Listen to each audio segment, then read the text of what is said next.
Yo, yo, yo, yo, yo! What is going on, COD Familia? It is your boy BN. Today, I am actually pretty excited. Most of you know I love having conversations, especially when we get to sit down and talk about things that not only are hot topics, but have been affecting the game as of late. I'm sure a lot of you have seen, whether it's some of my videos or announcements or other players or other CCs covering the disbands, the R5s quitting, people stepping down, citing for leadership or management time constraint reasons, or it just being too much. And I thought, why not have a conversation surrounding that, surrounding kingdom management, time management, efficiency, delegating, doing things where you, as an R5, as a manager, do not have to spend hours upon hours upon hours of time essentially draining your life source. And if you're a player out there and you've ever been curious on what goes in behind the scenes, one of the things you often hear me talk about is make sure you show love to your managers, to the people who are working behind the scenes, because it means so much more than you may think. So with us today, and all that out of the way, man, I'm really on it right now. We have my boy, Tiny Tim, and the lovely Quientity from 167's leadership. They are spending some time with us. Welcome. Yo, my dude. Thanks for having us. Thanks for having us. You are more than welcome. Quientity more than Tiny. No one likes you. Okay, moving on. What I want to talk about first, let's just get the hard stuff out of the way, is you guys are really, and we've had a couple conversations, but you guys are really building something, I think, in 167 that very much embodies this kind of turtle versus the hare approach, which is slow and steady wins the race.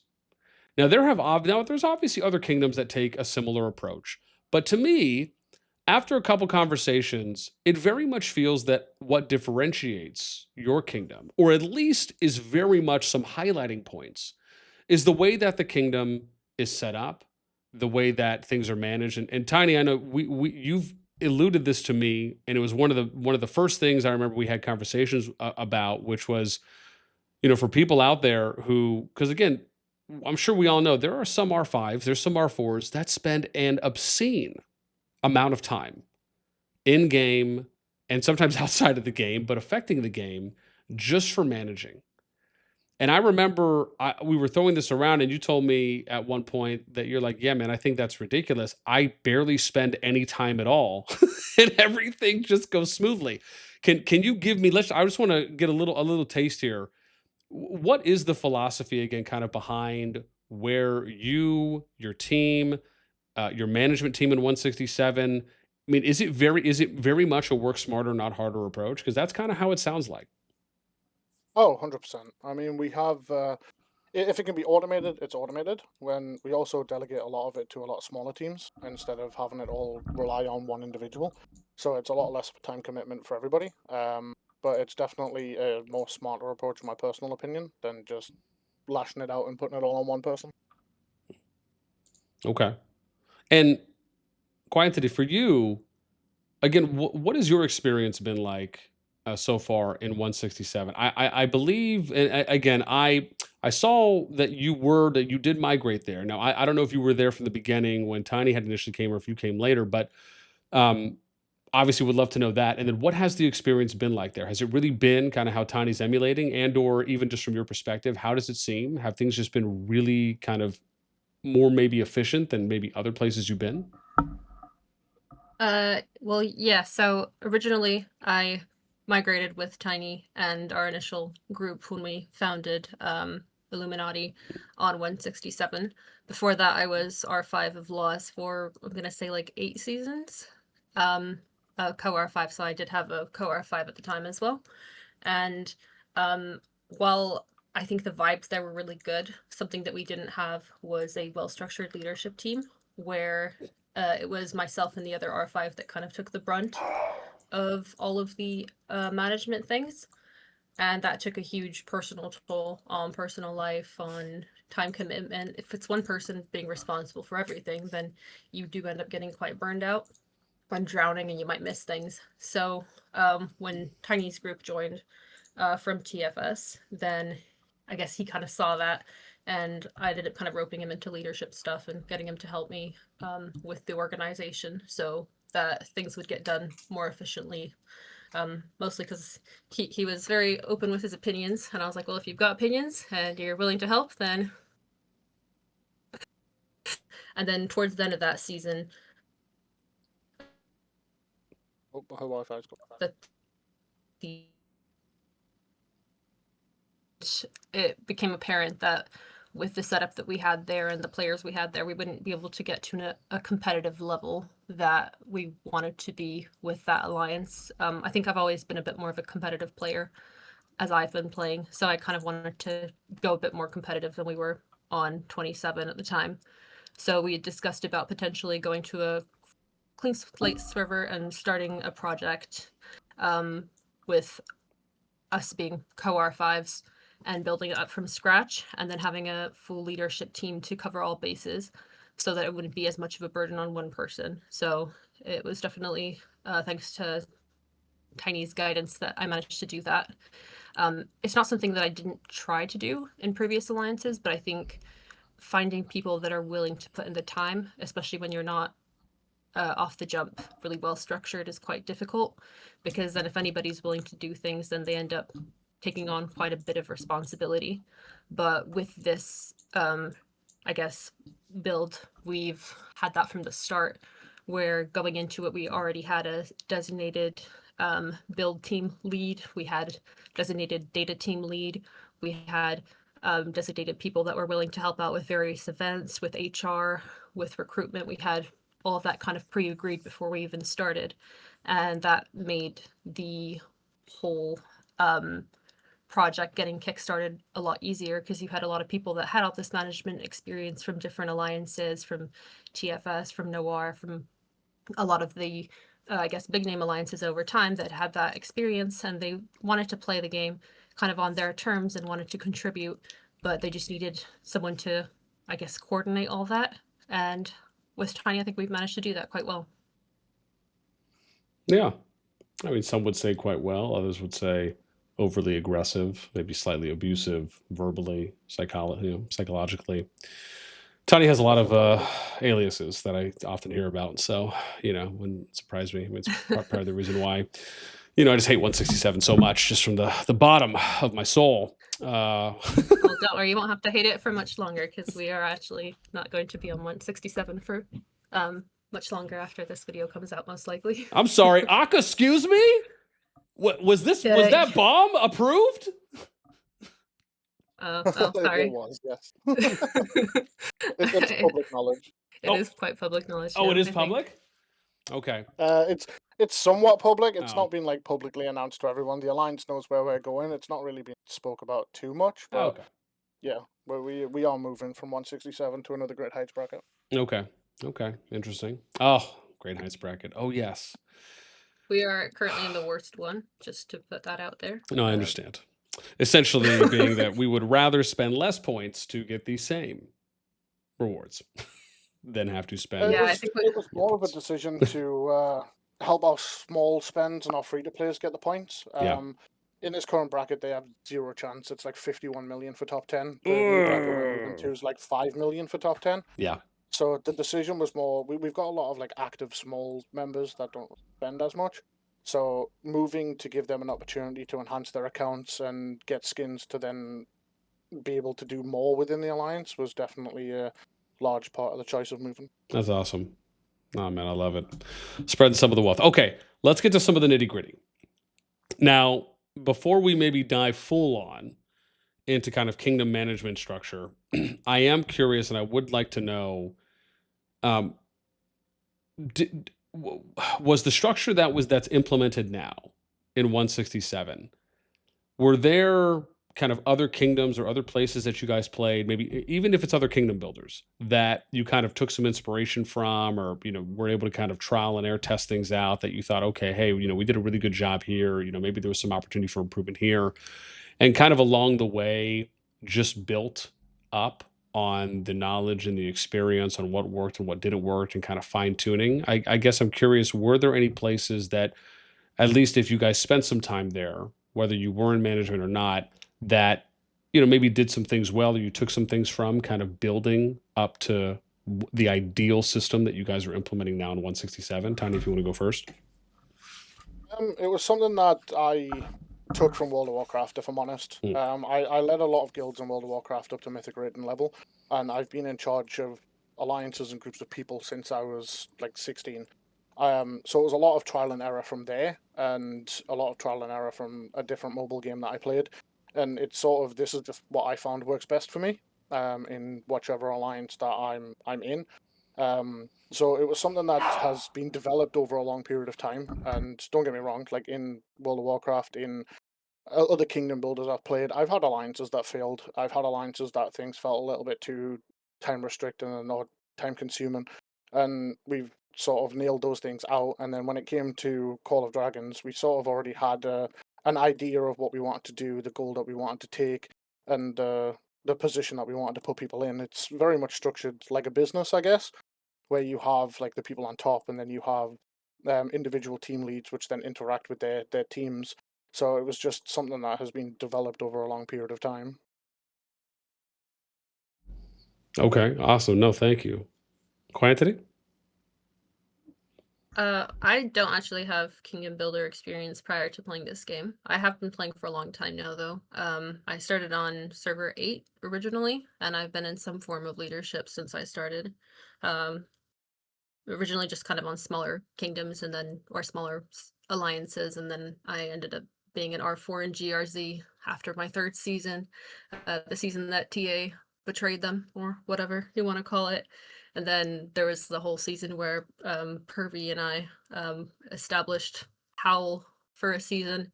And then Pervy betrayed our allies and stepped down as R5, and that's kind of where I took over as R5, and then we renamed to Laws the next season. So I think we also did a stint in ANCS. We did a bit of a merge and then a demerge swiftly the season after that. But my experience, I guess, was a bit more limited from like a leadership perspective within games. I would say that my aim was never really necessarily to be in leadership. It's just kind of a position that I have seen needed filling, and I would step up to help, or I'd just get involved in helping organize stuff, and then people just kind of started expecting it. And that's kind of how it ended up being. Like when my R5 at the time, Pervy, had stepped down, and he got kicked from the alliance, and there was a whole big bunch of drama. Everyone turned to me like, okay, Q, what are we doing now? And I was like, okay, well, I guess it's on me now to fix this situation. But I wasn't officially R5 at that point yet. And then, yeah, I just ended up stepping up and having to sort everything out and make peace with the allies and stuff. And we still had a pretty fun season after that. But it's been more the case of just trying to I guess it's within leadership. It's what do you prioritize as a leader for your alliance, right? For me, it's always been more about making sure that the game's fun. I want to keep our players happy and continuing to log in. Obviously, being competitive is important. You want to make sure you're part of a group that has similar ideals and wants to show up to the same level as you. But for me, keeping the atmosphere within the alliance really friendly and a positive place to log on to, and where people can have fun, has always been really, really important. I'm assuming that's probably why Tiny asked me to do this with him, or why we decided to do it together, is I think he's said that that was something that he appreciated in my leadership style, even though I might not have been an R5 of like the most competitive kingdoms and stuff. It's just the priorities I put as a leader on the enjoyment of the game, and on making sure that people who trust me as their leader with their time, because obviously this is a huge time consumption. Playing a game like this, it does take up a lot of time. Having those people be willing to follow me, even if we're not necessarily winning every KVK, or we're not necessarily the top KVK. I've had people that even now are with us and that have been with me since like the beta servers, essentially. And having those friendships and having people really enjoying the game together, that's kind of always been my priority in leadership. but having this leadership structure, I would say, and finding the people that are willing to step up, that's definitely been something that Tiny's helped out a lot with. Like I said, like he said, when he first joined Laws, I was a bit drowning the responsibilities at the time just because I didn't have the support I needed. So it's definitely been really awesome to have that now. Yeah, I'm gonna be honest. I think the most shocking part that you said there is that Tiny actually helps people. It's amazing. Wow. You'd be surprised. I think that's one of the reasons that me and Q work well Yeah. so well together. Is she's kind of a complete opposite, I guess. Like I handle the more competitive things, and I've got a lot more of a competitive mindset, and she's coming around to that slowly and sort of understanding it. But it's definitely something that I've always had as competitive sort of mindset when it comes to games. So having someone that balances that out and cares more about community has definitely helped me a lot. Yeah, no, man, absolutely. I mean, especially coming from the WoW background, I can only imagine, especially doing any kind of raiding and as you said, Mythic, which again, I'm only familiar with WoW at an entry level, but I at least know that much as a high level overview. So I'm sure that brings its own competitive vigor to you guys playing, and especially in the KVKs. Okay, let me dive in a little further. Now I want to kind of start peeling away some of the kingdom structure. Now, obviously, you had mentioned a little earlier in the conversation about the importance of automation, and if it can be automated, it will be, and or we'll find a way in order, ideally, to save time. Now, I guess I'd like to know, because this obviously kind of hits the hammer right on the head. When it comes to the structure itself, let's start with kind of how maybe the hierarchy is set up. So, give me an overview, top down, high level. How is 167 set up when it comes to decision making, communication, next steps, uh, departments, etc. Right? How does that work top down in I guess in the kingdom, and is it at all any different from places you've been before? The way that we handle it is we have the R5s at the very top, which is like me and Q, and then we have our department leaders, which are split up into the events team, building, data, recruitment, and then HR along with the war leads. And each of those departments have their own individual leader, and they are the people that we interact with. We don't interact necessarily with the teams themselves. We interact with the leaders. The leader of each department, we basically tell them what we want done. We tell them how we want it done, essentially, and then they are sole responsible of making sure that that's executed. We don't interfere. We don't interrupt. We don't get involved. Their departments are pretty much their own to run however they see running. Each of the departments are then split into members who have their own chores or their own sort of responsibilities inside of that department, and they are the sole responsible of doing that. I can use events as an example just because it's the easiest one to break down. We have Q, who is the event lead, as she's active majority of the time during Asian and like EU NA uptimes. And then we have the other R4s, which are then split into their own individual roles. Like BTU, for example, she does the quizzes, the caravans, sets up behemoth locations. Then we have Jeff, who does shadow forts and runics and stuff like that. And that is their sole focus within that department. Each department is exactly the same. They all have their own sole focus, and that's the only thing they focus on. So they're not spread out, they're not spread thin, they're not committing far too much time. When it comes to decision making within those departments, we sit down with the lead. We talk about what they need from us, what we would want to go next, um, and how we can assist from an R5 perspective. But the departments are pretty much theirs alone, and we delegate pretty much all of that.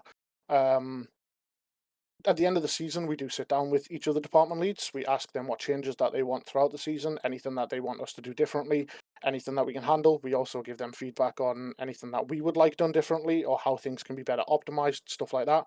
We take a lot of input throughout the alliance also. At the end of every season, we throw out a leadership feedback form that is completely anonymous. So then people can give their opinions without any fear of backlash or discrimination or anything like that.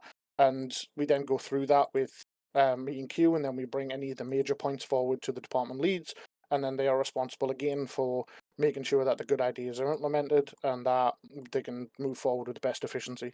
We are a fairly new kingdom, and we are still growing. We do still have our growing pains, but it gets better every season, and things are slowly more and more optimized. I appreciate that. That was pretty concise. Like that was 10 out of 10, man. Good job on delivery there. I can see that the brain is big, even if the body might be tiny. That's crazy. See what I did there? Q, Q, how about you?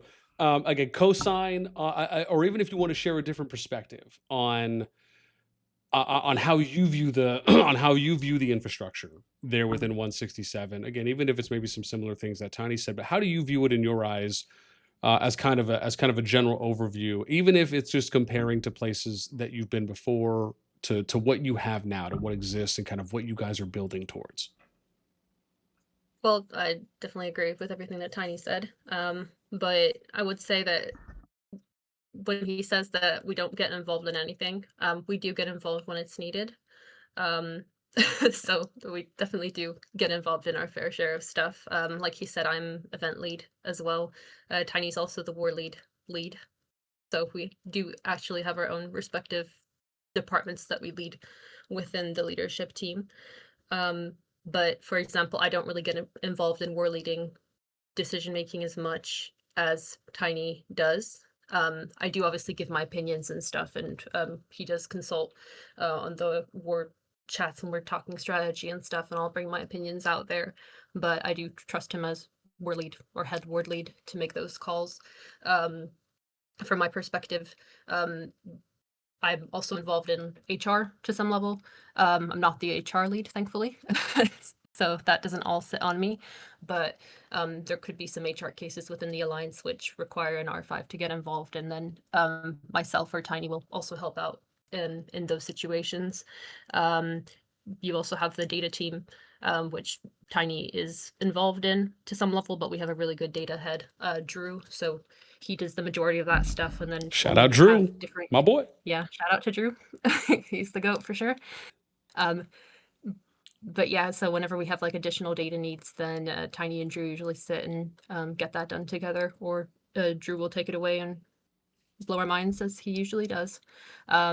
With recruitment as well, we don't tend to get very involved in that. I think it's just when there's a group of players coming in, and usually Tiny and I will just discuss that as well additionally, or if there's some really large high power players, just because of how we track our performance, it's quite power based as well, because we have some smaller players, we've got bigger players and stuff, but because of how we're aiming to build the kingdom, we expect the big players to really pull their weight and like earn their spot on the server, essentially, because they're contributing quite a bit of power, right?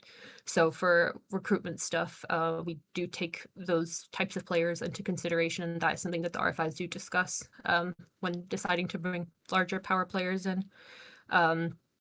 It's kind of, there are rules within each department when the R5s need to get involved, and we do keep an eye out, we do oversee as well. So there's definitely a significant amount of work still involved in R5, but generally speaking, you don't have to worry about all the other departments. If there is an issue, then the department leads bring that to our attention, and if we notice something that we think they might have missed, then we can always bring that and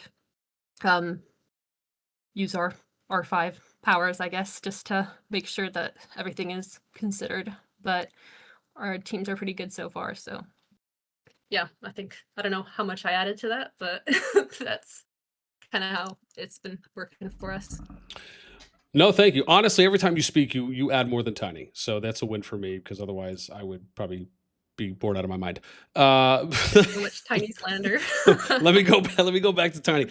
Tiny, let me hit you with what I think are I don't want to say like hot questions, but I think these are questions that if you are a lead, if you're an R5, if you're co-R5, even if you're an R4, you will usually get these questions from players. If given how your guys' structure is set up, if an R1 and R2, a member, a non-management team, a non-department team player reaches out about something that has to do with a particular department, is that something that you will have a conversation, or no, you send them to the relevant place they need to go? How do you handle that if someone reaches out to you and they're like, look, I just really need to talk to you, I don't feel like I can talk to anyone in the department, What do you do? How do you handle that? I think it varies depending on what the suggestion is or what Mhm. the issue is, but we'll sit down, we'll hear them out, everybody's heard. We'll go back and forth with their opinion, we'll get a good knowledge of their opinion and what they think needs changed or what they think needs handled, etc., etc. And then if we briefly mention it to the department lead, but if it's something that definitely needs changing or we agree that it needs changing, then we will take it to the department lead himself and then sit down and sort it. If the other person needs to be sort of CC'd in, then we'll do that too. But majority of those issues, we don't necessarily have people come to us midway through. The only time that people really come to us is like during war, like, yo, we should probably do this instead. And then we look at the legitimacy of being able to execute that. But majority of the complaints and majority of the suggestions and stuff like that, they get handled through the end of season feedback form. Like, a lot of people tend to just give us their honest opinion during that time, and then we go through it with the relevant departments and stuff like that. But we don't really have a lot of people reach out to us. But yeah, when we do listen to them. We do go back and forth to get a little bit more in depth on their opinion, why they think it needs changed, how it needs changed. Often when we've had that happen, like when we first started, it was due to a misunderstanding of one of our systems or a misunderstanding of a reason why we do things. We're very transparent when it comes to leadership. We don't necessarily gatekeep stuff. If people have a question or they don't understand something, we're more than happy to answer it. I feel like a lot of negative opinions towards how you do things is mainly because they don't understand or they don't know. So taking the time to explain to somebody why we do something is just far better than just leaving them in the dark. So that's kind of our experience with that so far. But we definitely hear people out. We definitely take it to the relative people. But if it's like a big issue, then yeah, the R5s will handle it and then speak to the team lead. Otherwise, we'll just sort of send it off to the team lead and have them sort it. Whatever they're more comfortable with is probably the more important part. Okay. Okay, fair enough. Yeah, because I can only imagine when you guys are getting systems that are set up in place initially. Part of the beginning stages is just having people get used to the routine. This is where you are now. This is how things are ran. This is how we're operating, and not necessarily kind of taking that power, if you will, or that value away from the department or the department lead. And it's like, hey, look, if you have a question in regards to a relevant department, you should obviously go there first. Of course, albeit if they hit you with something like that, where it's, oh, hey, I don't feel comfortable going to them for whatever reason. But no, I appreciate you breaking that down. Q, let me come over to you. One, because I feel like if I say that, I don't have to say the full name. That saves me a little bit of time. I've stereotyped myself. That's fine. But Yeah, Q is totally fine. That's what most people call me. appreciate it. So you said that you kind of started getting a little bit more in to HR. And I do find this somewhat fascinating because I remember when I was a part of 1904 in Rock, and I often tell this story, right? They were a top 4 Imperium kingdom in the game for about 2 years, a very strong kingdom. And I had kind of worked my way up the ladder there to eventually assist and over time kind of run a couple departments and kind of became the right hand, if you will, of the kings that were there because they kind of ran like a high king, low king system that they ended up having in their management team. So it was a little bit differently ran. But my experience, they actually had this thing there, which was for, I think they called it like MHA. It was like a mental health awareness department that kind of assisted and helped, just basically almost kind of having someone to talk to, have someone to conversate if there's things kind of going on IRL. Is that something that you guys, at least in the HR department, are those things that I guess ever come up? Is that something that you guys feel like, oh, hey, like this is something that we can also maybe assist with outside of just maybe like in-game internal stuff? Or is no, most of it is just mainly kind of limited to the game. We don't typically kind of get a lot of those things, and those are I guess the usual cases that kind of come your guys' way that you're typically handling, if at all. I mean, HR does, I think, quite a bit. There's various tasks throughout the season which HR needs to deal with anyways. Something that we've implemented, which I think probably most kingdoms would have, is like a leave of absence channel. Oh, nice. I on love our that. Discord. Yeah, so we've got one of those set up, and only HR and R5s can see that. But obviously, if players are unable to log in for an extended period of time, or they've got something going on which might affect their activity, then we do ask them to post there, just so that we know they've got something going on. If they want to tell us what that is and they don't feel comfortable posting it publicly, they can also DM it to someone within HR, just so that we're aware. At the end of the season, obviously, because of how we do our data, we kind of have a number associated to each player based on their performance. And then Tiny and I go over that and kind of do the end of season cut list, see who we think deserves another shot or potentially is not a good fit for the kingdom. But we also do that kind of midway through this season, generally speaking. And HR does kind of a reach out at that point to say, looks like you're struggling a little bit. We haven't really seen you post anything in that channel. Is there any reason that you think you might be struggling that you haven't informed us of? Is there anything we can do to help? Maybe if you're getting bad trades, do you need an account review with someone who mains in the same troop type as you so that we can go over it and see how we can get you getting those better trades so that you're able to keep up better with the rest of the alliance, that kind of thing. Obviously, there are sometimes complaints. With games like this, you've got people that are of all different backgrounds, different nationalities, religions, whatever you want, and having all these people work together cohesively can be a bit of a challenge sometimes. So you will have sometimes clashes between people where there's misunderstandings. So those are cases where you might have HR step in as well and just try and smooth things over. But yeah, I think that's kind of how it generally works. I think there are a lot of really friendly people in the alliance as well. So I know I could probably tell you something about any member of the alliance to some level because I do conversate with them and I do chat with them. I know something about them, generally speaking. And when people have stuff going on, we do take that into consideration, whether it's like a long-term thing or just affects part of the season or one season. And we're like, well, we don't want to lose this player because we know that they have a lot to contribute and they're usually really good, but they've just got some stuff going on. So we try and take those things into consideration at the end of the season from an HR perspective. I mean, to touch on that a little bit, we did just recently have one player who was going through quite a bit IRL, so he needed to take a couple seasons out. Instead of just kicking him and being like, yo, good luck, we gave him one of the migration tickets, because that doesn't contribute towards your power, and we just kept him in the kingdom for whilst he was dealing with stuff. At the start of each KVK, we reached out to him, was like, yo, do you want to play this one? Are you still dealing with stuff? What's going on? You good? And he would decide if he wanted to play or not, if things were a little bit more stable.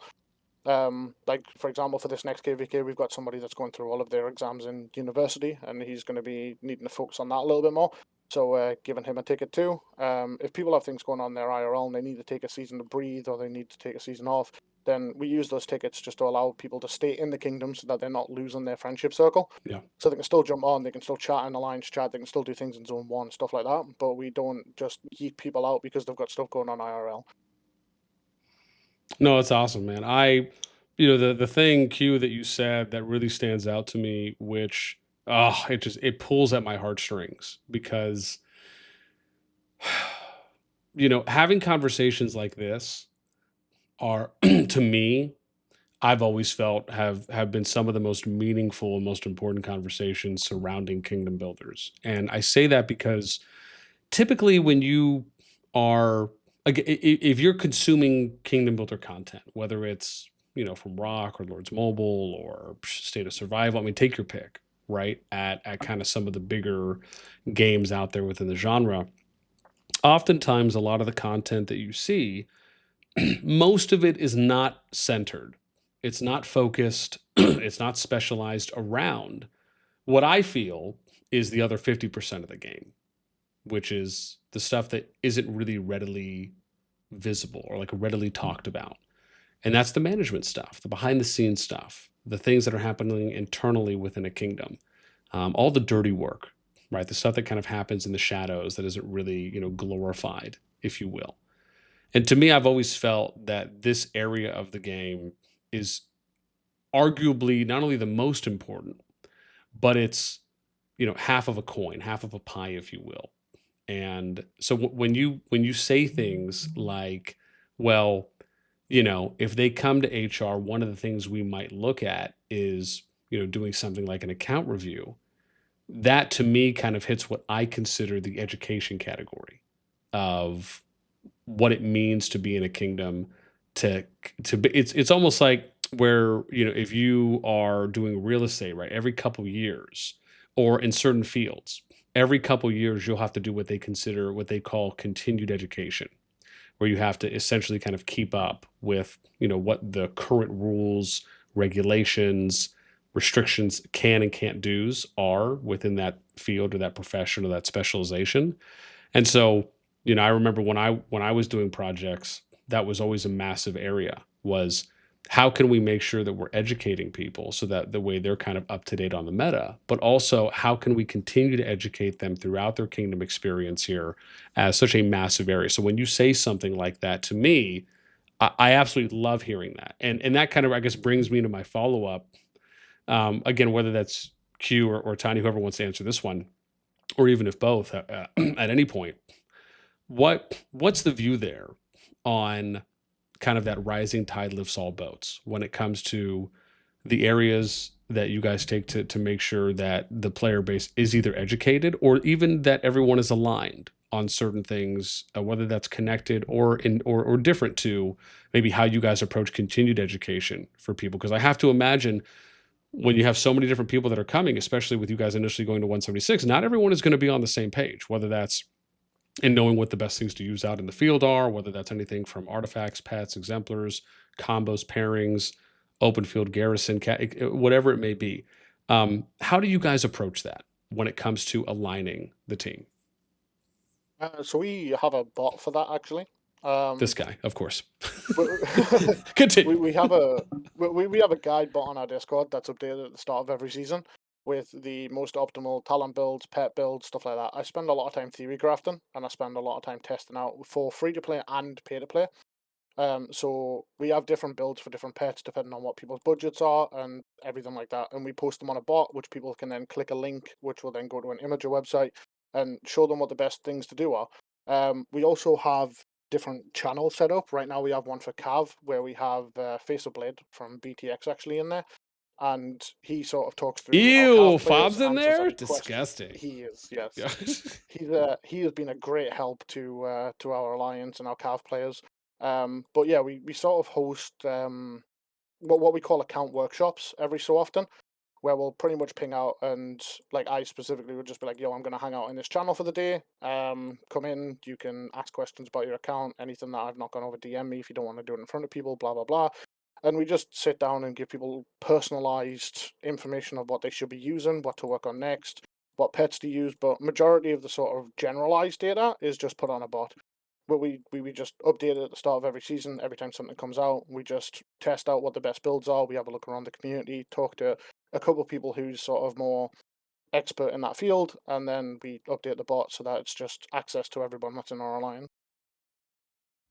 Do you find, and Q, maybe this is for you because this might be a little bit more connected to kind of the HR side, but off of what Tiny said, to me, I'm very much a big believer that when you know what to do, when you know how to do something, and you have the knowledge to do it, and you know the steps that you need to take, again, i.e., being able to, for example, look at this bot and get all the information that you need, knowing that this is the updated meta data, or this is the updated meta information, or these are the meta pairings, and you know that the legwork that's been put into that has been a lot of thorough testing, a lot of research, and what I have to imagine that players, because to me, one of the biggest things that I have always truly believed in is that if you want to get the most amount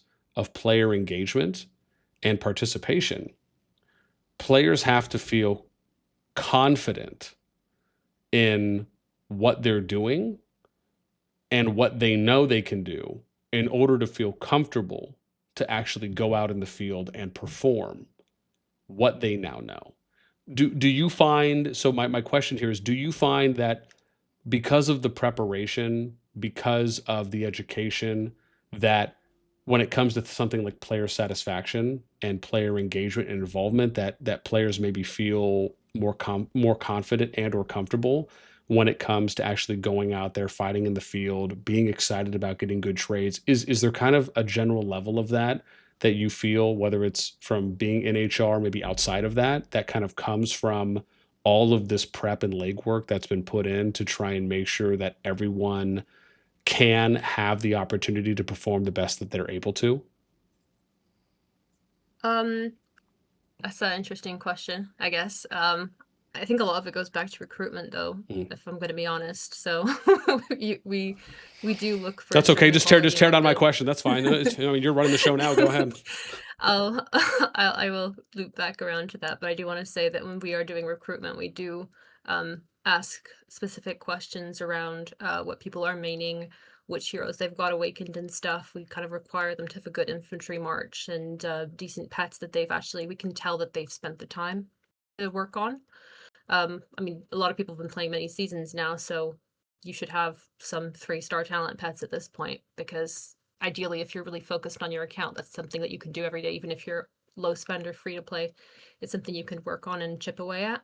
So we do really look to see the players that are actually paying attention. But obviously the guides are really good and they're there. They'll give you the meta pairings, but not everyone will have focused on the same thing from the start.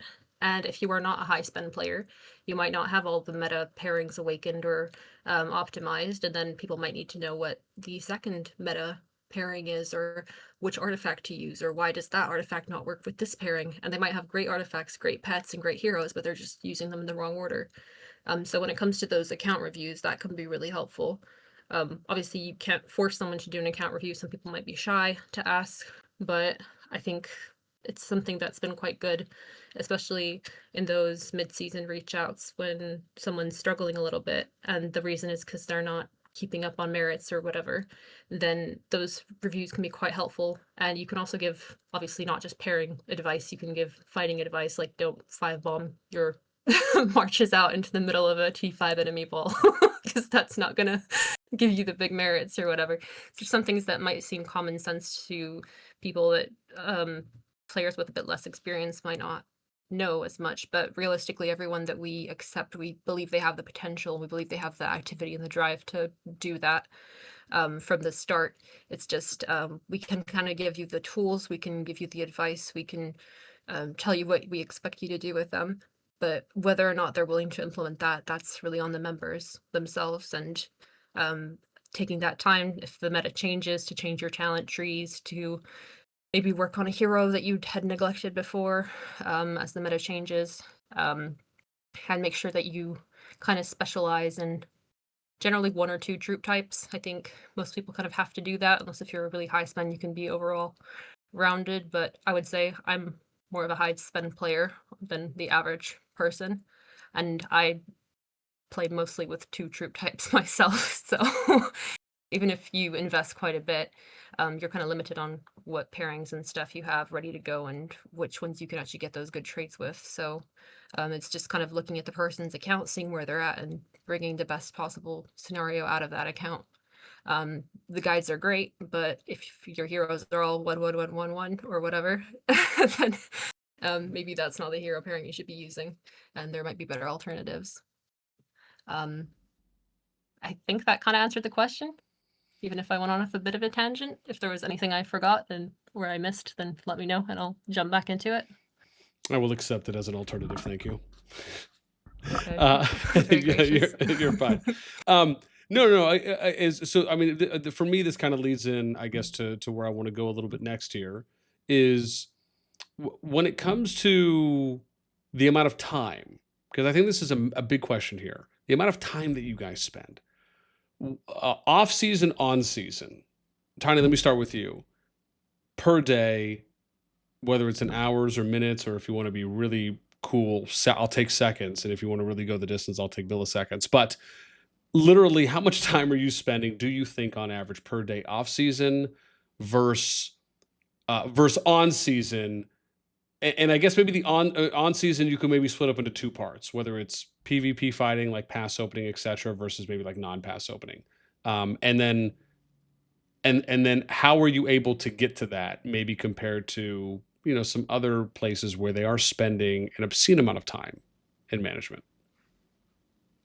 So, being completely honest, majority of our R5 duties are during off season. Okay. During the actual time of season itself, if it's not a pass opening or nothing's really happening, as an R5, we don't do anything, realistically. The events are all handled completely by our event leads. We don't have to worry about all of that. We have a bot that pings the events as they're coming up. At the start of the season, I sit down and do a timeline in Unix timestamps so that the entire alliance know when they need to be around for what in their local times. When it comes to fighting, I'm a little bit of a weird degen crackhead, and I'll be online for like 48-ish hours on a pass opening. So that's probably the highest time commitment, but that's mainly because I'm a war lead. When it comes to home kingdom stuff, member management, removing members, bringing in new migrations. We clean the Discord up at the start of every season as well. We remove everybody's roles and put them to a default role, and then we send out a form having them fill out their available time for the upcoming season, an updated review on their account so we can sort out garrison, routes of war, that sort of stuff, and then we give people the roles back one at a time as they fill out the forms. So that's probably the highest time commitment that I deal with as not 5 personally. But not a lot of time goes into it, if I'm honest with you. Like outside of war, I spend not even an hour a day, like actually doing R5 stuff. Damn. When war comes through, I spend most of my time war leading. That doesn't really fall into an R5 category. But once things are set up and the ball is rolling and everything is sort of going, you really don't have to involve yourself in a lot. There's obviously special occasions where things come up where we do have to get involved, but that's very few and far between once you have all of the cogs working in the same manner.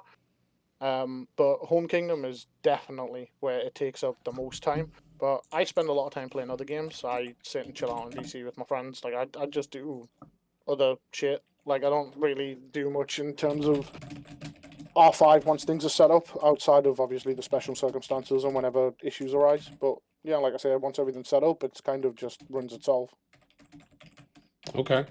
Now, Q, for you, similar question, but I know your situation is a little bit different. I'd love to hear, obviously, yes, for kind of how it is for you in 167, but I would almost love to hear what the time was that you were spending when you were running laws, because I remember earlier in our conversation you said that, you know, before when Tiny came in, you were just running yourself ragged. I believe were the words you may have used. So I'm curious, how much time were you spending running laws versus how much time you spend now?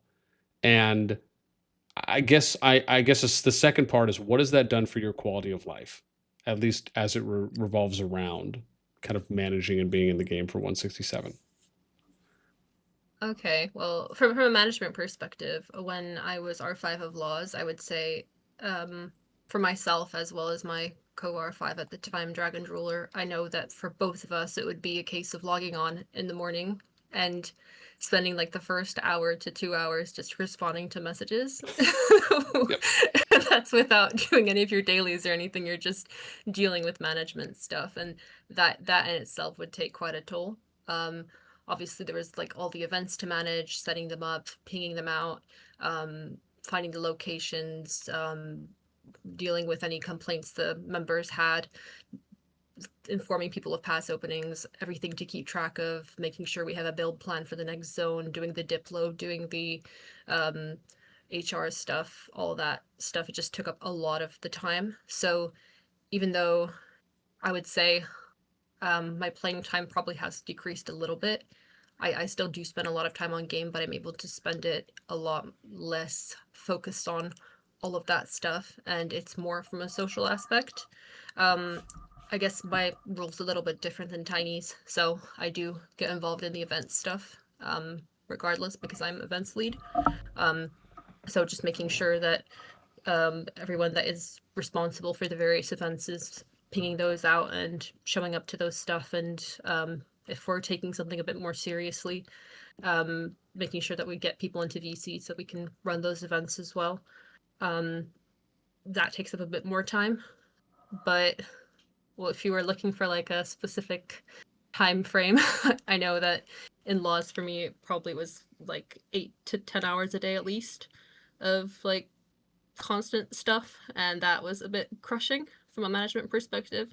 I do probably still have the game open around that amount of time now, but it's a little bit more chill, so I don't have to necessarily step in with the leadership stuff unless if there is something going on that needs my attention, and that is really nice. I'm still able to do the social stuff and have those chats with the members, and obviously there's always the diplo and like ally management as well, which we have to be involved in, but that doesn't take up nearly as much time since obviously if you're trying to run all the events by yourself, that's going to take a lot of time. But if you've got one person for each little event, that will take a little bit of their time every 2 weeks versus it all falling on the shoulders of 1 or 2 people.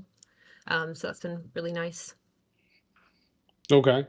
No. That helps. I mean, but you would say then that the amount of time that you're spending on average per day has significantly reduced compared to your time in laws for at least what you have now.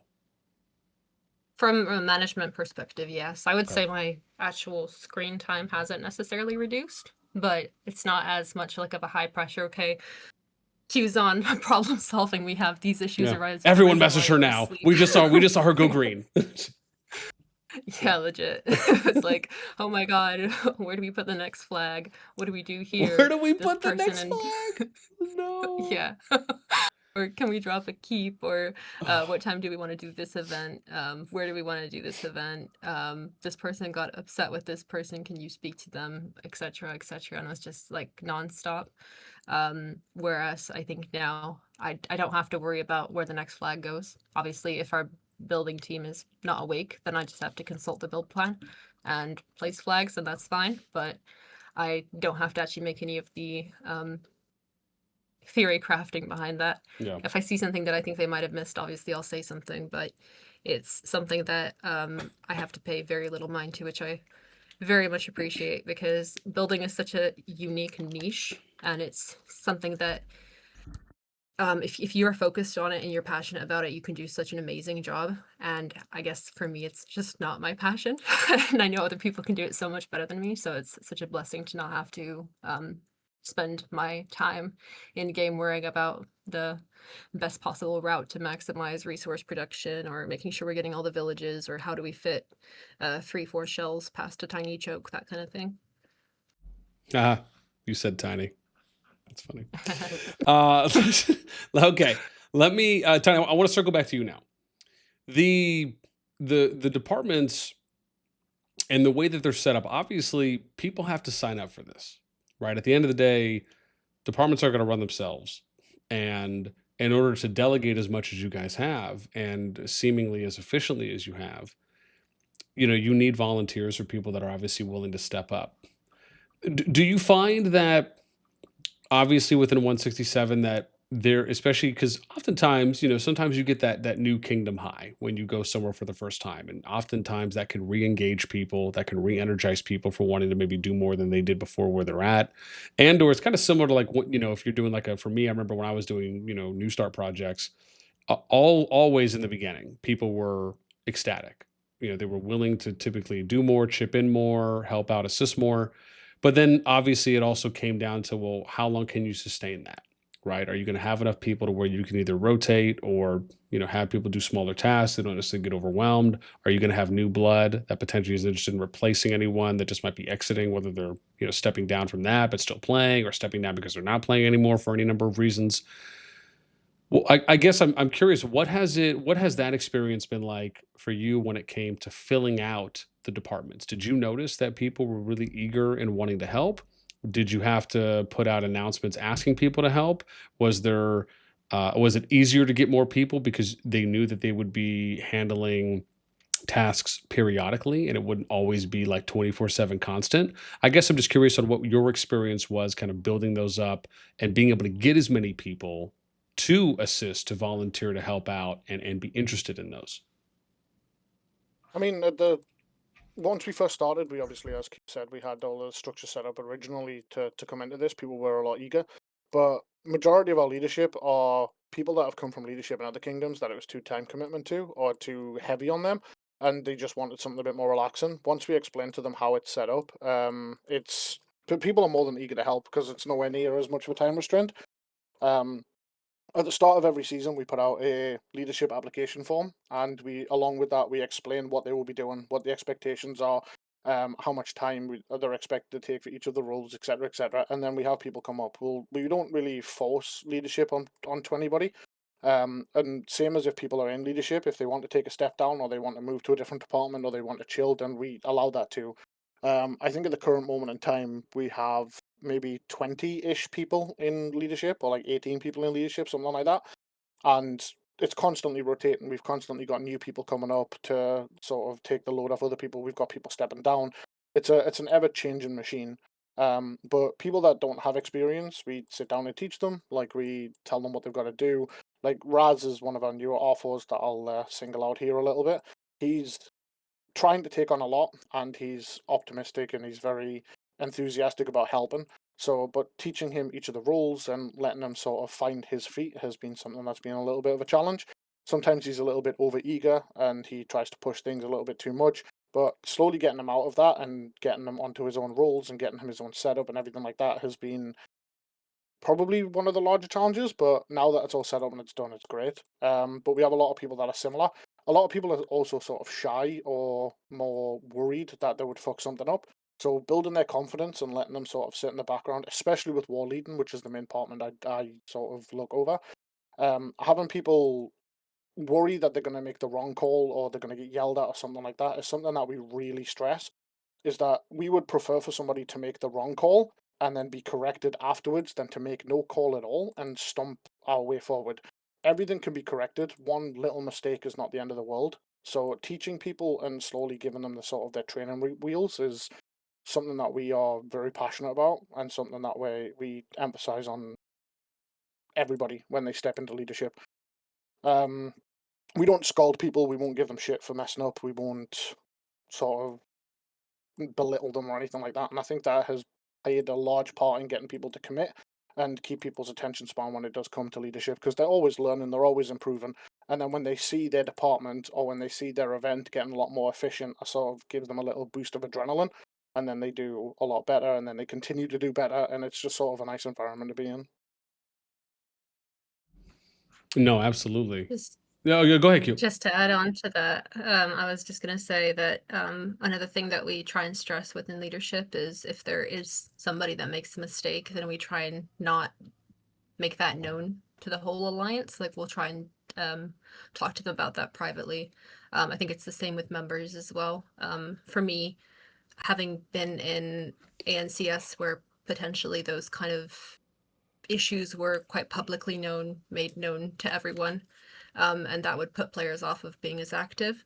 For me, that's really important, that if somebody is making mistakes, and it's like an actual serious issue, then we try and do that privately, have that conversation privately, and discuss that directly with the players, if there are any issues, rather than publicly in front of the whole alliance.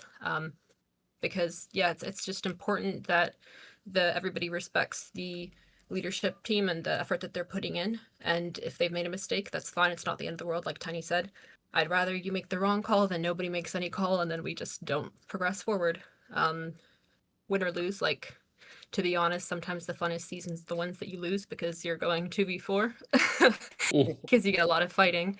That's not really what it's about. It's not necessarily always about winning. It's about having fun and about having a good community. And we do, at the end of every season, ask the heads of the department if they need any additional help as well before putting out the leadership form. So when we put that form out, we say specifically what we're recruiting for, and then people know what they're signing up for as well. And they can say, oh, I noticed that maybe you need help for an Asian time zone lead for Caravan. I think I could potentially do that. And then we'll give them that position so that they can help out with that, since maybe that's not the majority of the alliance. And we still want to make sure that those rewards are available to the members that might not be able to make the primary, more competitive timings for those kind of events. But since we do the leadership feedback form at the end of the season and people can be quite vocal and point out things that they think could be improved, it's also a good lead on to say, okay, well, this is the feedback you guys gave. We want to take that on board, but we're going to need a little bit of additional support for that. So if anybody does have any ideas that they'd like to implement, this is your chance to apply for that role, and we're happy to have you step up. But people's situations change. They might have less or more availability. So we do try and not force that onto anyone. But the team that we do have, like the base foundation, has been really, really good so far, and definitely can't complain. And I really appreciate everyone that after playing a season or two with us, if they do think, oh, actually, I do think I could help out, and they do want to step up, that's always really awesome. And we're always happy to help out if they're still finding their feet. in those roles. It's always cool to see someone come out of their shell. I think one thing also which helps people upon making mistakes is if it is like a really big mistake and it's something that does cost us a zone or cost us a season or something like that, it is not burdened on the author that made the call. Me and Q typically step up and then take the responsibility for that. We don't really hound one person, be like, yo, it's this person's fault we lost, it's this person's blah blah blah. We typically take the responsibility as an R5 and then we address it privately. We don't. I would much rather people be mad at an R5 and we can sort of address that differently than somebody that's made the wrong call and come out of their shell to make said call then be harassed by the alliance in a sense. Not that that's happened, but as a precaution, the R5s tend to take the fall for anything that does go drastically wrong. Yeah. Well, we're kind of keeping an eye on everything, right? So if we see that there's something going seriously bad, then we always have that power to step in and do something about it. So if we don't notice something in time, then that's kind of on us. But yeah, thankfully we haven't had to deal with too many issues like that.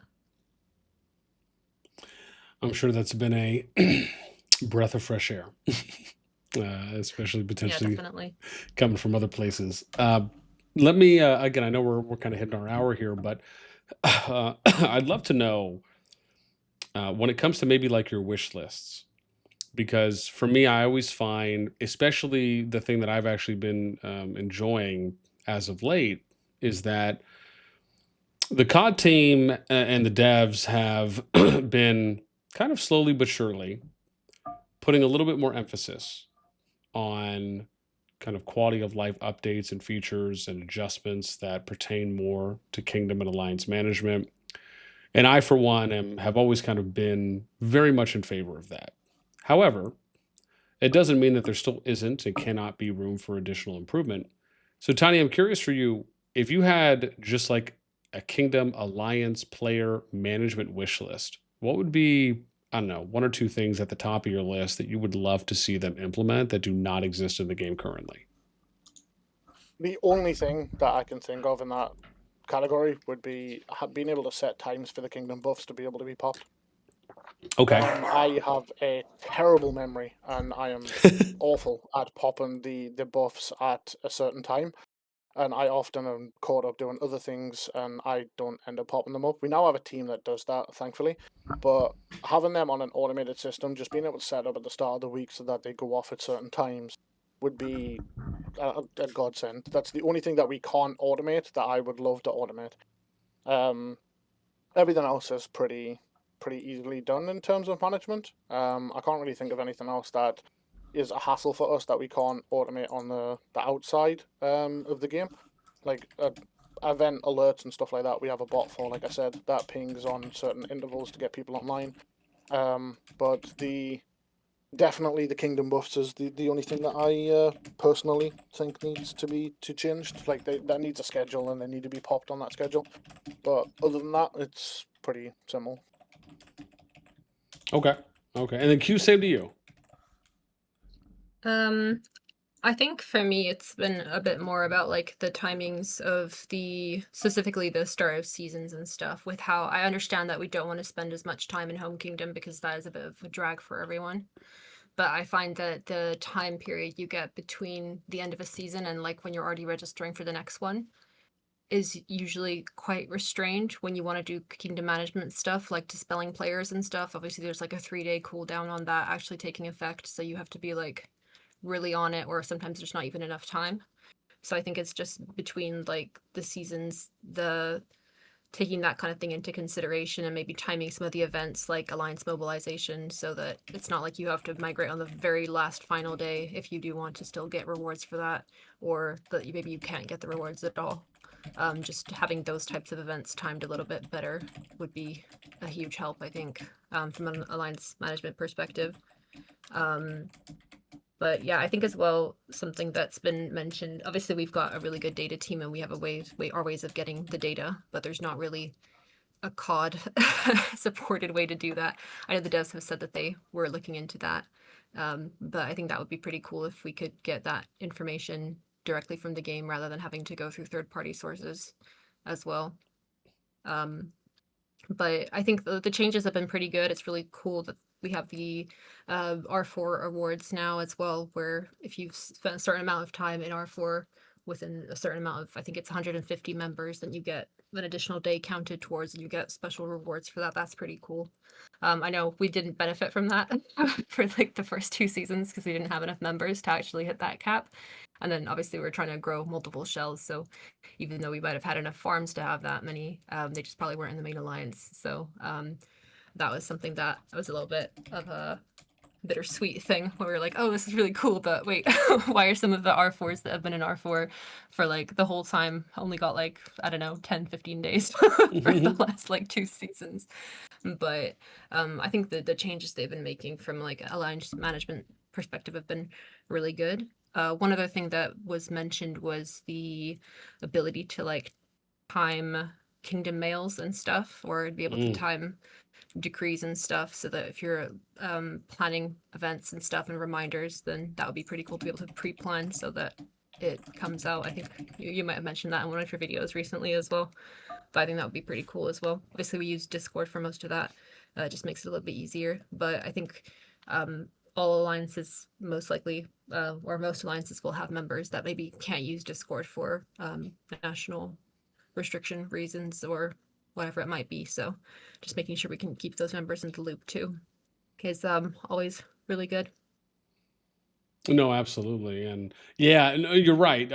So what I had mentioned initially was being able to do, I believe it was kingdom mails, but event mails. So like, for example, Yep. where you can create a template. So like if there was an in-game system where you could, and you could do this at any point, it would just exist. And basically what you could do is you could go in, create your templates for every event, and then you could attach those templates to the event. So like there would be a global list of here's all the events that could ever be ran in the game at any point, and then you could attach those templates to the event, and then you could customize the template for the intervals on when it's sent, how many times is it sent. And the example I gave was like, let's say an event's coming up like Brink of War. You could have an overview email, an overview template that you have attached to your B of War event template, mail templates. And the overview would send out like a couple days before. And then when stage 1 comes up, on day 1 of stage 1, you have another template. And then that template's already automated to be sent out either the day before or the morning of, or at reset.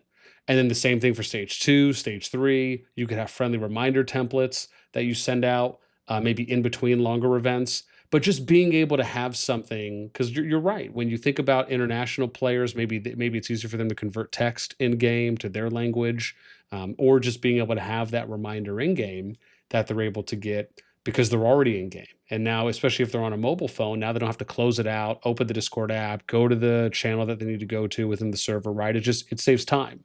But yeah, being able to have something like that was at least what I thought would be a good idea, because it just would give you so much more flexibility in game, even if it is something that you already do in addition on Discord or another, social media platform, social platform that you use as well outside of the game.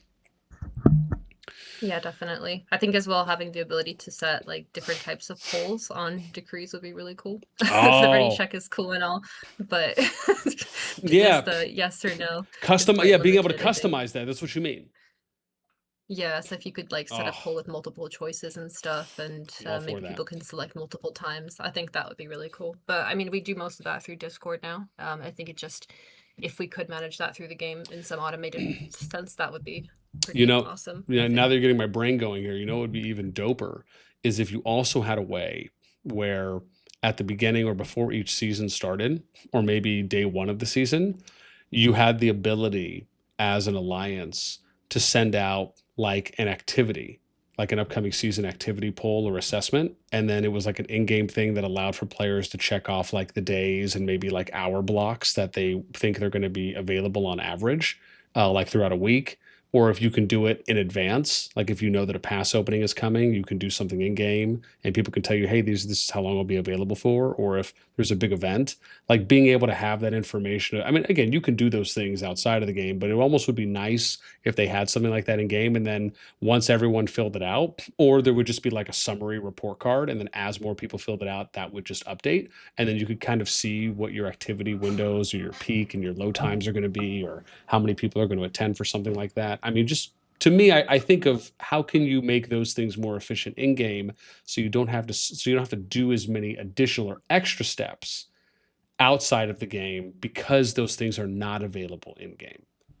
Yeah, definitely. I think we definitely do that as part of the start of season form, and that's a little bit easier to manage through better data management tools if you ask people, and then you have that like summarized view and are able to see what your alliance peak times and low times are, and the people that can't make the peak times, what would be their peak time to organize the off time events and stuff. But I think, yeah, just having a little bit more flexibility with pre-scheduling those kind of things, especially the kingdom buffs, would be huge, because so if you want to make full utility, I think it's every 20 hours the cooldown finishes. If you want to make full coverage of the kingdom buffs, then you have to pop them every 20 hours.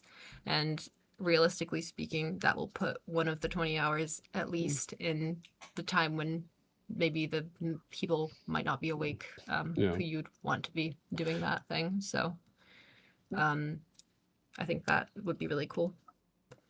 Tiny, do you think there should be cooldowns on kingdom buffs? Yes. Okay. The kingdom buffs, especially the healing one, is just so strong. I mean, along with the gathering one too. If they didn't have a cooldown, you were just able to pop them whenever, then you would be able to exploit that heavily. So I do support it, especially like the training one too. It adds another level of management. If you were able to just continuously rotate between training and research during an event or something like that, then there would be a quality of life and you would be able to help everybody. But I think it's also a key part of management of actually winning those events and assisting your people. So I do agree that there are buffs with it, a cooldown on the buffs. Okay. Do you agree with the cooldown times on every single buff? 20 hours is maybe a little bit much. I'd probably maybe reduce it to like 4 or 14 or like 18, something like that. Okay. Just cut off like an extra segment of it. But I think that would probably be a little bit more reasonable, and I think it would be easier to manage. But I think that maybe even 12. I think that would probably line up a little bit better for events. I was gonna say 12 hours seems like it'd be perfect, because that would kind of cover every time zone, so people could do it for those events. That would kind of help. I was thinking more. I was thinking more the 14 or the 18, because then you wouldn't be able to use multiple in a single day. Because using multiple in a single day or having it roll over the reset would potentially allow people to snipe it. It's like snipe certain events like Strongest Lord and stuff like that. You either could have them people push at the beginning and then have people push at the end. Also, I feel like it would create a little bit of a more competitive field there, and people wouldn't know when to push. So it's kind of why I offset it to like the 14 or the 18, so that make it a little bit more difficult to actually pop 2 in a day.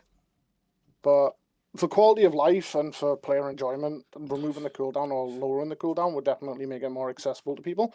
But I feel from a competitive standpoint of being able to push events, I feel like it would be it would make things a lot more difficult to organize and push, like especially if you're trying to snipe a spot. I will say that one of my favorite additions that they did was adding the bot where you can sign up on the for titles, like High King's banner, for the titles. Ugh. That was such a huge quality of life improvement. I know that there was existing Discord bots and stuff people were using before they added that, but from my perspective, that just took a huge load off, because obviously you can have 3 people that can give titles, but people might not be paying attention exactly, and then you'll have people being impatient, like, why am I having to wait? And it's like, okay, well, I've got other stuff to do too. I mean, like, listen, people here staring at Alliance chat the whole time. People have, like, morally, psychologically, and just from a level of energy have died on the inside, like in their soul, from people that used to be title givers.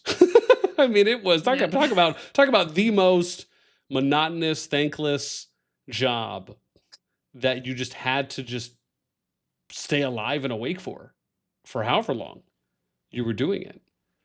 So I Yeah. can only imagine. And what's funny about that is that was one of the very early first things that I, at least as a content creator, had advocated for, and it was so nice. And I wholeheartedly agree with you on that. Is to have something like that that just literally. I mean, I remember when I was setting up projects, we would have a spreadsheet that was like a month out spreadsheet, and it would just be people signing up for like hour, 2 hour blocks, just giving so much time just to literally title give. And the amount of complaints that you would get, which is just goes with the amount of time that people, it's just, oh man, talk about just like negative on top of negative stacking. It was not fun. So the fact that it's in the game now, I have to imagine is to me, I would agree. I would argue it probably is the biggest quality of life, at least when it comes to the amount of time spent reduction on management personnel in the game thus far. It's definitely something that we don't really think about unless if there's like a big event like No. Strongest Lord. If we know that someone's pushing, then we'll take it off the auto and make sure they have the amount of time that they need. Or Yeah. for Greatest Heights, then we'll probably distribute that time frame for people so that they know when to push and when to be online and how much time they've got, you know. So we can do those for those kind of events, but generally like day to day, those buffs are really good, and just being able to apply for a training title if you finish training your troops, that knocks off a couple hours every single day or whenever you're doing your training. So that can really help account progression and not having to rely on those 4 people that might be online to see if you can get that. And then obviously those people might get resentful, like, why are you asking me this for just a basic training buff? Well, now it's just on the auto bot and you can just grab it if you need it, and it's helping everyone's account progression. Same with obviously the research and building ones, but I don't think most people need those anymore in our kingdom anyway. We do still have a couple T4 players, but yeah, we keep those on auto as well most of the time, unless if they give a war buff during war, then we usually will have those a bit more directly allocated. But overall, it's been an awesome change of quality of life change, I think. No, absolutely. All right. Well, listen, I'm going to give Ishi one last question because I know we're already a little over, and I, of course, effortlessly appreciate the time. So, Tiny, let me go to you first.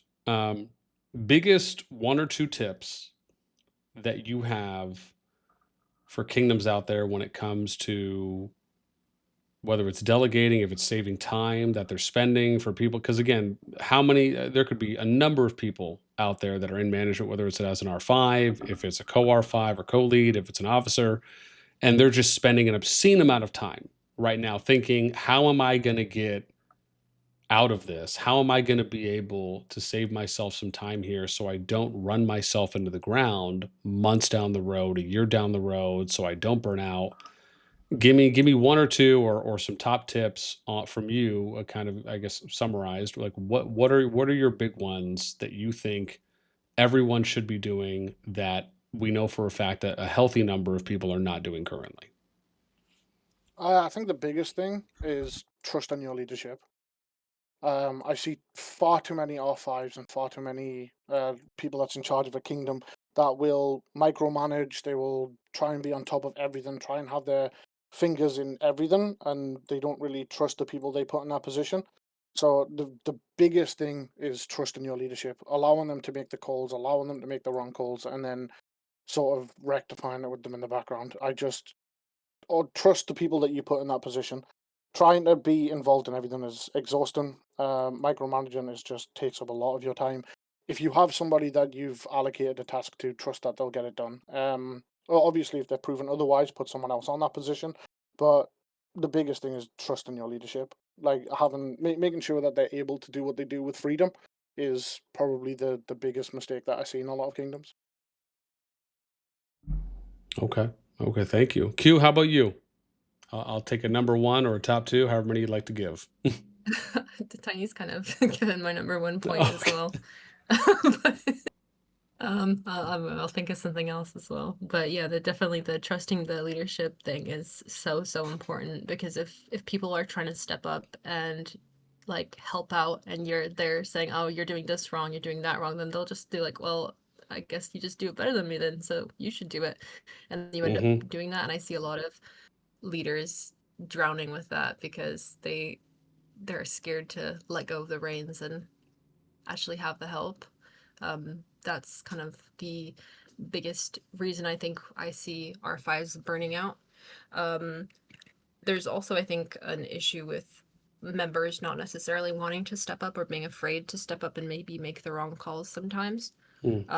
I would say that as a call out to anybody in an alliance, even if you're in a smaller alliance and stuff, and you see that your leaders need help and you have the capacity to do so.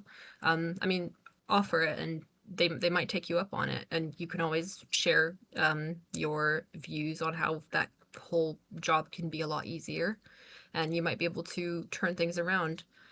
Because leadership is such a thankless task to some level. Obviously, everyone doing R5 stuff, we're not getting paid for this. Most of us are spending a lot of money doing this.